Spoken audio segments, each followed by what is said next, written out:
Hora da entrevista do dia com Denise Campos de Toledo. E vamos falar da guerra Israel e Hamas. Converso com Marcos Knobel, que é presidente da Federação Israelita de São Paulo. Marcos, boa noite. Boa noite, Denise. Um prazer estar aqui com você.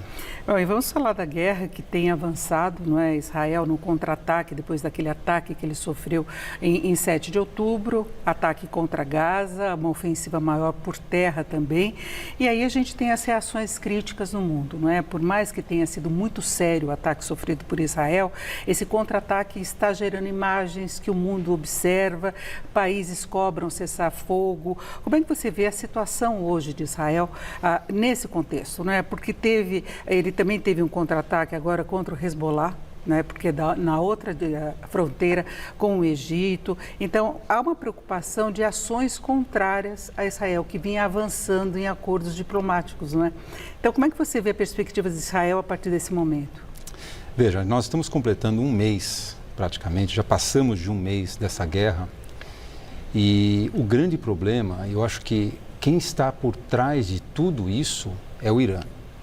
O Irã muniu grupos terroristas como Hamas, Hezbollah a atacar Israel, ou seja, são marionetes do Irã. O grande problema é que um país democrático teve a sua soberania invadida. E realmente foi um ataque cruel e o dia 7 de outubro ele ainda está guardado em nossas mentes. Israel sangra, a comunidade judaica mundial sangra. A sociedade de bem sangra por tudo aquilo que nós vimos. Atrocidades com bebês, idosos, jovens que celebravam a vida e a paz num festival de música foram mortos cruelmente. E reféns também de outros países, não é? E reféns. Então, tivemos um número muito grande de mortos, feridos gravemente e os reféns. Reféns inocentes, bebês de 9 meses na mão do grupo terrorista Hamas. Então, isso motivou Israel a ter o direito e o dever de se defender. O fato de Israel estar atacando o seu inimigo, que no estatuto do Hamas prega a destruição do Estado de Israel, isso mostra que Israel tem o direito de sobreviver. O fato de Israel atacar o Hamas é para Israel garantir a sua sobrevivência, porque é um inimigo, é um vizinho que quer destruir o Estado de Israel. O grande problema é que nós estamos tratando com grupos terroristas. Israel tem um poder bélico enorme. Se Israel quisesse, ele poderia destruir a faixa de Gaza em um dia, mas ele não faz. Israel está mirando única e exclusivamente focos onde o Hamas tem o seu quartel-general, onde o Hamas tem o depósito de armas e de mísseis que são lançados contra Israel. Agora, o problema é que isso está muito misturado com a sociedade civil em Gaza, né? Então, mas aí que está. O grande vilão disso daqui é o próprio grupo Hamas. Um líder do Hamas deu uma entrevista recente quando ele foi questionado por que o Hamas não construiu bunkers para proteger a sua população de eventuais ataques e não ficar construindo túneis onde só o grupo Hamas utilizava. A resposta foi que em Gaza, 75% da população são refugiados. Então, isso é a critério da ONU. Eles estão a cargo da ONU proteger essas pessoas, não do grupo terrorista Hamas, que governa a faixa de Gaza. Então, agora, a ONU não tem capacidade para entrar, ela tem muito pouca interferência, não conseguiu fechar uma posição e a interferência é limitada, não é? A gente vê críticas, inclusive solicitação de cessar-fogo, mesmo Israel é resistente a qualquer interferência da ONU, não é? Ele vai dentro daqueles parâmetros que acredita que não vão afetar o poder de ataque e de deixar uma vulnerabilidade para o Hamas também. Na questão do cessar-fogo, Denise, a gente tem que pensar o seguinte: Golda Meir já falou isso daí, que o dia que os árabes se desarmarem, teremos paz. O dia que Israel se desarmar, não teremos mais Israel. É esse o grande problema. Um cessar-fogo nesse momento significa: o que vamos fazer com os reféns? Aonde estão os reféns? Vamos deixar os reféns na mão do grupo Hamas? Então, para se começar a pensar num cessar-fogo, nós precisamos urgentemente dos reféns conosco. Tragam nossos reféns. Vamos começar aí sim a pensar, discutir um cessar-fogo e também no processo de paz. Agora, há alguma negociação em torno dos reféns nessa situação de guerra aberta entre o Hamas e Israel? Veja, aqui o grande problema é que nós estamos negociando com terroristas. O Hamas, se ele pensasse na sua população civil, ele devolveria os reféns para proteger a sua população. Mas o que nós vemos é que ele não está nem aí. Ele guarda os reféns para ter uma moeda de troca eventual para algum dia, e com isso, quem sofre é a população civil. O Hamas bota a população civil como escudo humano para se proteger.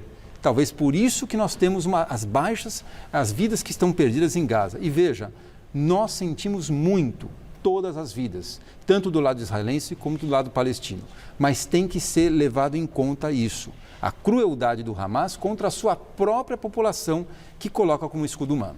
Agora, a situação fica grave em relação à vulnerabilidade dos judeus em todo o mundo.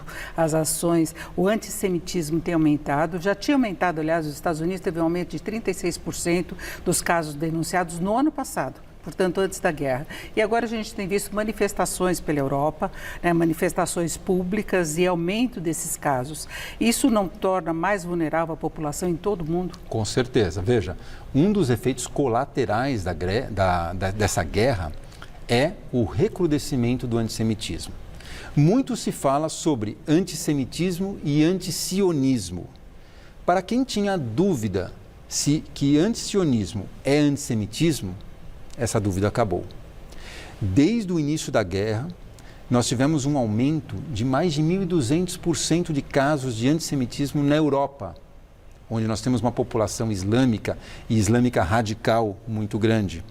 Aqui no Brasil, o nosso canal de denúncias da Federação Israelita do Estado de São Paulo teve um aumento de 1000% em denúncias de antissemitismo. Grande parte, denúncias que ocorrem em mídias sociais, denúncias que ocorrem verbal, graças a Deus, por enquanto, nenhuma denúncia de uma agressão física mais importante. Mas esse aumento exponencial que nós estamos vendo é, com certeza, um efeito colateral da guerra, resultante desse antisionismo velado como forma de antissemitismo. Olha, nosso tempo é curto, mas acho que a gente tem de falar dos dois que foram presos nesta semana aqui no Brasil, que se detectou a possibilidade de um ataque a terrorista aqui no Brasil por parte do Hezbollah. Então, a ajuda, inclusive, da Interpol para pegar outros brasileiros no Líbano, e eles falam que há mesmo um aliciamento, uma tentativa de aumentar esses grupos. E aí a gente teve a diplomacia comprometida, tanto do lado brasileiro como de Israel. O Brasil teve que aumentar o tom pela demora na liberação de brasileiros que estão na faixa de Gaza. Se imaginava que eles saíssem logo do início, que o Brasil preparou as condições para isso. E nós tivemos Daniel Sonshine, que é presidente, que é embaixador de Israel, num evento ao lado de Bolsonaro. Ele questionou, inclusive, essa questão do Hezbollah, falou que se eles planejam um ataque aqui no Brasil, porque eles têm apoio do país. Então, faltou um pouquinho de diplomacia, e Celso Amorim aumentou o tom ainda mais, indo contra qualquer diplomacia, falando em genocídio. Não, veja bem, em relação a todas essas questões diplomáticas, nós precisamos, primeiro, elogiar e agradecer o governo brasileiro pela repatriação rápida dos israelenses que estavam em Israel. A questão entre repatriar os cidadãos que estão em Gaza, isso depende de três parceiros, três entidades: Israel, Egito e o grupo terrorista Hamas. Então, não depende única e exclusivamente de Israel que libere os cidadãos que estão em Gaza para vir aqui para o Brasil. Em relação à questão do Hezbollah, também temos dois sentimentos nesse caso. Primeiro, mais uma vez, agradecimento e elogiar a Polícia Federal brasileira e os ministérios públicos também aqui do Brasil. Perfeito. Eles foram muito eficazes em desmantelar toda esse grupo terrorista. Temos de encerrar a nossa conversa, infelizmente. Eu agradeço muito a participação do Marcos Knobel, que é presidente da Federação Israelita de São Paulo. E, aliás, o doutor Marcos, que é médico cardiologista. Boa noite. Boa noite, Denise. Muito obrigado. Com vocês.